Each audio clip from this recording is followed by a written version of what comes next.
ಇವತ್ತು ಆ್ಯಪಲಿಂದ ಒಂದು special sweet ಮಾಡೋಣ, ಹೆಲ್ದಿ ಅಂತಲೇ ಹೇಳ್ಬೋದು. ನಾನು 2 ಆ್ಯಪಲ್ನ ತೊಗೊಂಡಿದ್ದೀನಿ, ಅದನ್ನು ತುರ್ಕೋಬೇಕು, ಇಷ್ಟ ಆಗುತ್ತೆ ಅದು. ನೆಕ್ಸ್ಟು ಒಂದು ಪಾತ್ರೆ ತೊಗೊಂಡು ಅದಕ್ಕೆ ನಾವು ತುರಿದಿಟ್ಕೊಂಡಿರೋದು ಆ್ಯಪಲ್ನೆಲ್ಲ ಹಾಕಿ ಅದು ಹಸಿ ವಾಸನೆ ಹೋಗೋವರೆಗೂ ಫ್ರೈ ಮಾಡಬೇಕು. ನೆಕ್ಸ್ಟ್ ಈ ಕಡೆ ಒಂದು ಪಾತ್ರೆಲಿ ನಾನು ಅರ್ಧ ಲೀಟ್ರು ಹಾಲು ತೊಗೋತಿದ್ದೀನಿ. 2 ಆ್ಯಪಲ್ಗೆ ಅರ್ಧ ಲೀಟ್ರ್ ಹಾಲು, ಅದನ್ನು ಕುದಿಯೋಕೆ ಇಡಬೇಕು ಮತ್ತು ಇದನ್ನು ಈ ಕಡೆ ಬೇಯಿಸ್ಕೊತಿರ್ಬೇಕು. ನಾನು ಹಾಫ್ ಟೇಬಲ್ ಸ್ಪೂನ್ ತುಪ್ಪ ಹಾಕ್ಕೋತಿದ್ದೀನಿ. ನಿಮ್ಗೆ ಜಾಸ್ತಿ ತುಪ್ಪ ಬೇಕಾದರೆ ಹಾಕ್ಕೊಳ್ಳಿ. ನೆಕ್ಸ್ಟ್ ಈ ಕಡೆ ನಾನು ಹಾಲಿಗೆ ಒಂದು 2 ಸ್ಪೂನ್ಸ್ ಸಕ್ಕರೆ ಹಾಕ್ಕೋತಿದ್ದೀನಿ ಮತ್ತು ಈ ಕಡೆ ಆ್ಯಪಲ್ಗೂ ಒಂದು ಹಾಫ್ ಸ್ಪೂನಷ್ಟು ಸಕ್ಕರೆ ಹಾಕ್ಕೋತಿದ್ದೀನಿ. ಅದನ್ನು ಬೇಯಿಸ್ಕೊಳ್ಳಿ. ನೆಕ್ಸ್ಟ್ ಸಕ್ಕರೆ ಕರಗೋವರೆಗೂ ಹಾಲು ಇಟ್ಟರೆ ಸಾಕು, ಯಾಕಂದರೆ ನಾವು ಫಸ್ಟೇ ಬಾಯ್ಲ್ ಮಾಡಿರ್ತೀವಲ್ಲ.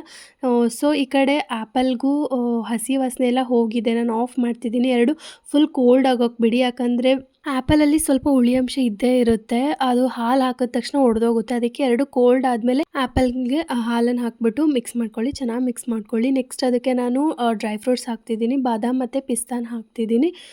ಇದನ್ನು ಆ್ಯಕ್ಚುಲಿ ಫ್ರಿಜ್ಜಲ್ಲಿ ಇಡಬೇಕು, ಯಾಕಂದರೆ ಚಿಲ್ಲಾಗಿ ತಿಂದ್ರೇ ಇದು ತುಂಬ ಟೇಸ್ಟಿಯಾಗಿರುತ್ತೆ. ಆ್ಯಕ್ಚುಲಿ ನಾನು ನೈಟ್ ಮಾಡಿದ್ದೆ, ನೈಟೆಲ್ಲ ಫ್ರಿಜ್ಜಲ್ಲಿಟ್ಟು ಮಾರ್ನಿಂಗ್ ತಿನ್ಬೋದು. ಆ್ಯಕ್ಚುಲಿ ಫ್ರಿಜ್ಜಲ್ಲಿ ಇಡುವಂಥದ್ದು. ಸೊ ಅದರಿಂದ ಸಡನ್ನಾಗಿ ಗೆಸ್ಟ್ ಬಂದರೆ ಅವ್ರಿಗೆ ಕೊಡ್ಬೋದು. ತುಂಬ ಅಂದರೆ ತುಂಬ ಟೇಸ್ಟಿಯಾಗಿರುತ್ತೆ. ಸೊ ಇದನ್ನು ಎಲ್ಲರೂ ಟ್ರೈ ಮಾಡ್ತೀರಾ ಅಲ್ವಾ?